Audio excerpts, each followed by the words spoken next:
চাঁপাইনবাবগঞ্জের শিবগঞ্জে ছাত্র জনতার গণ অভ্যুত্থানে আহত ও শহীদদের স্মরণে স্মরণ সভা ও দোয়া মাহফিল অনুষ্ঠিত হয়েছে। বৃহস্পতিবার দুপুরে উপজেলা প্রশাসন আয়োজিত উপজেলা পরিষদ অডিটোরিয়ামে এই স্মরণ সভা অনুষ্ঠিত হয়। অনুষ্ঠানে উপজেলা নির্বাহী কর্মকর্তা মোহাম্মদ আফতাবুজ্জামান আল ইমরানের সভাপতিত্বে ও উপজেলা সমাজসেবা কর্মকর্তা কাঞ্চন কুমার দাসের সঞ্চালনায় বক্তব্য রাখেন সহকারী কমিশনার তৌফিক আজিজ, শিবগঞ্জ থানার ওসি গোলাম কিবরিয়া, ছাত্র জনতার আন্দোলনে আহত শিক্ষার্থী আসমাউল হোসনা, নাইমুল আক্তার পার্থ, ছাত্র আন্দোলনের নেতা আল বশরি সোহান, ফাইজ রহমান তনয়, সাইমুম শাদাব ও শাহদাদ সহ অন্যান্যরা।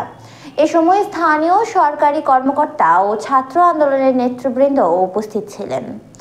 বক্তারা বলেন, জুলাই আগস্ট গণ অভ্যুত্থানের রক্তমাখা ইতিহাস প্রজন্ম থেকে প্রজন্মে ছড়িয়ে দিতে হবে।